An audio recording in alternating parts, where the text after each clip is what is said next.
Hey friends, this is Jay, and I'm coming to you from up in a live oak tree near my house. It's nice to climb a tree, feel like a kid again, get a little bit different perspective. I have an image consultant in Idaho who I pay nothing, but after the last video he said, bro, you gotta smile more, man. You gotta be a more inviting presence.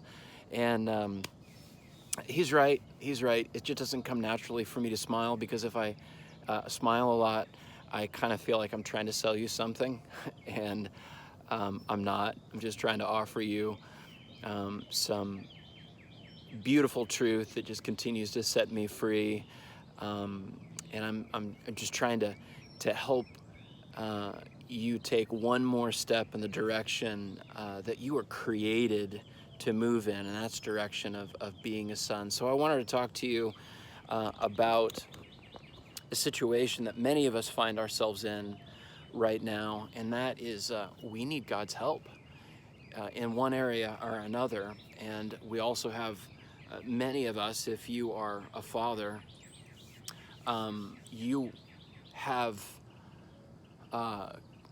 kids that you want to grow into good, God-fearing, God-trusting, God-loving men and women. There's a tragedy that's going on in the world right now. I mean, the statistics from different polls are pretty terrible, that kids who often grow up in the church or in Christian schools are going to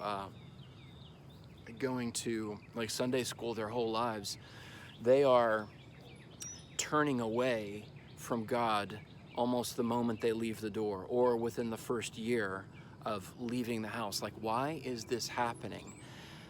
The problem that is causing this is because these kids are not seeing their parents live a life in need, in dependence on God, where God is the leader of the household, and he's the faithful father figure, and where the family doesn't trust our resources come from heaven. The plan for our lives comes from heaven, and our protection comes from heaven. If a kid grows up in a home where they see that modeled by a loving father or parent, and then and they see God coming through over and over again, God's speaking to their heart to show them this is the way that you should go. And that's why it says, train up a child in the way that they should go, and when they're older they won't depart from it. If we're not modeling for our children, those that we love, a life of dependence on God where they get to see God come through, it's why would I follow that? I'm better off trying to do things on my own. So years ago, I was wrestling with this myself, because I was just learning how to exercise the muscle and the invitation of sonship myself. But I also had, a 14, 15-year-old son that I wanted to be modeling that for him as well. I've got a daughter, but he was the oldest, right? So I'm sitting at my computer one day and I'm saying, Lord, what is it that you see that I don't see? What's the strategy for me being that son that you're inviting me to become, and having my son want to follow the same journey as well? And immediately, sitting at my computer in the middle of the day, I got a vision that only lasted about 30 seconds. But the beautiful thing about when God speaks is that he can take 1 second or one word, and somehow it just means volumes. Like a picture is worth 1,000 words. Man, a vision from God, even if it's a couple seconds, it can illuminate your path for the rest of your life. And anyway, that's what it did. So here was the vision. I was standing in a field with my son, and in front of us was a freshly painted red barn, and it had a porch on it, and there was an eave over the porch, and hanging from the eave was a sign that says, train them upright, so they won't stay lost. And I thought, well, that sounds familiar, but I don't quite understand what that means. Anyway, tucked that away. We walked into the barn, and it was something like I had never seen anywhere before. I'm gonna move over to this other branch over here, because in the YouTube videos, it says changing your perspective makes it more interesting. So here we go.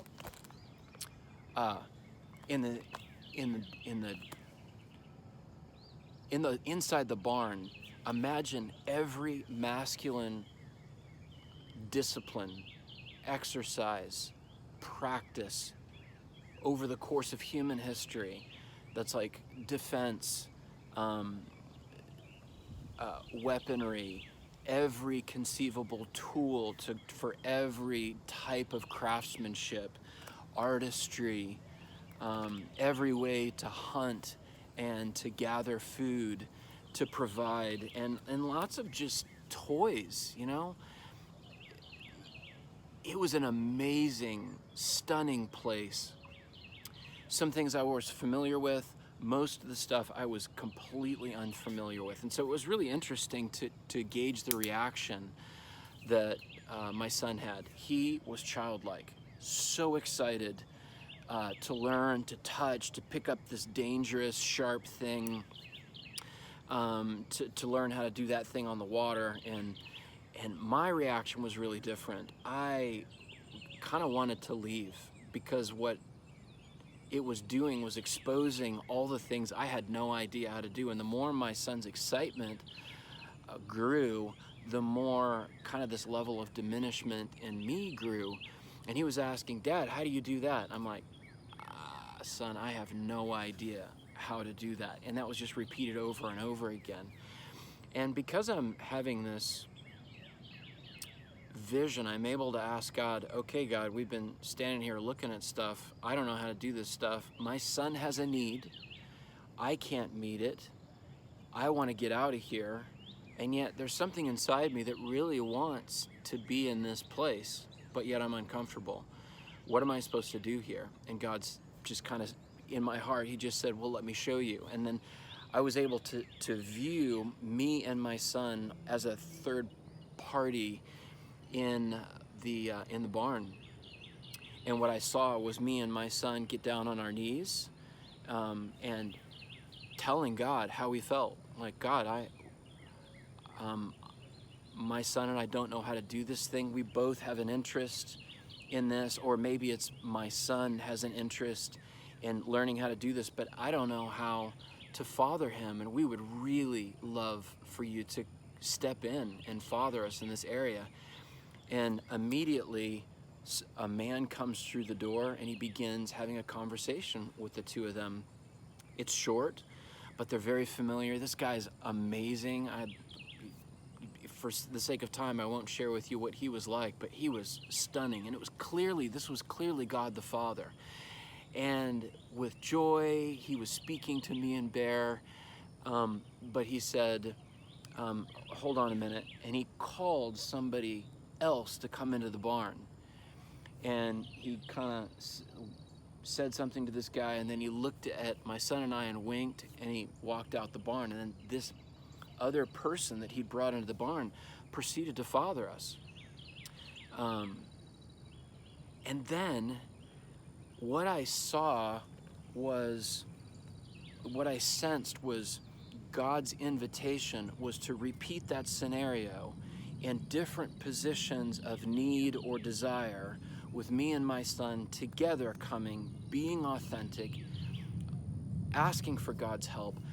That cycle got repeated hundreds of times over a decade. And what was happening was that I was learning the heart of God and the character of God. I was learning how to lean on him and be needy and to have all my needs met by him. And what I was also doing was showing my son how to do the exact same thing. So that what was happening was that my son was now able to lean on two fathers, not just me, but also his Father in heaven, because there's a day coming, for whatever reason, when he moves out of the house or I die or something like that, what's the greatest thing you could possibly pass on to your children? It's the ability to go to God and to know how to get their needs met from Him. My friends, that vision has informed everything that I do right now. Now, here we are in the middle of this lockdown, COVID virus stuff. Not only that, but we're looking at a future that looks increasingly uncertain all the time. The world will never be the same again. And I hope you're digging in your Bibles. I hope that you are looking for people to offer some sort of interpretation or perspective or orientation of where we are right now. Because God's doing something huge. We don't know exactly what it is, but He is shaking the world so that those things that cannot be shaken are revealed. And sons who know how to go to their father, be authentic, ask for help, and then are open to receiving it, and they've learned that, and households that have learned that, those will be unshaken while the rest of the world is being shaken. So I'm inviting you to practice this level of sonship with me. It's also so exciting when you pray with your family or with an individual member of your family. Like my daughter, there's things that she wants right now. She's 16, she needs a car, a job. She wants like a horse, you know, and my wife, her car is, you know, we want, like, there's all these things that we get to pray about. Lord, here's the situation. We're asking you to father us. And in fathering us, that means we need you to provide, to protect, and to show us what is the plan from your eyes. And to then sit back in eager anticipation for God answering that. It puts our family in a posture at the dinner table to go, well, from where did the resources come? Who stepped into our life? What resources came in? What opened up? What's the latest? It's a rescue for us to watch God come through. And more than my words, more than my preaching, more than anything else, for my kids to see God approached, in need, asked, and then answering. You don't have to preach any sermons. That's it. They will come out of your household going, clearly that's the way that works. So if I ever stray and try and do life on my own, which they will, all of them, there is a sign outside their loving Father's barn that says, train them right so they won't stay lost. They will enter into some sort of trouble just like we do, but they will realize, because their Father has modeled for them how to approach God and how to get answers. That's the way. That's the way. And they won't be nervous to come back home and to start leaning on God.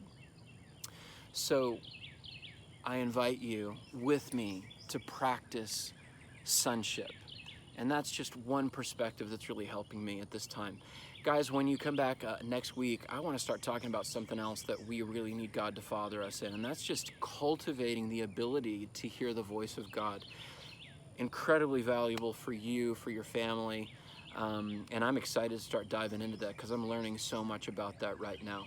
Bless you, and I'm extending to you the invitation to walk with me and be a son.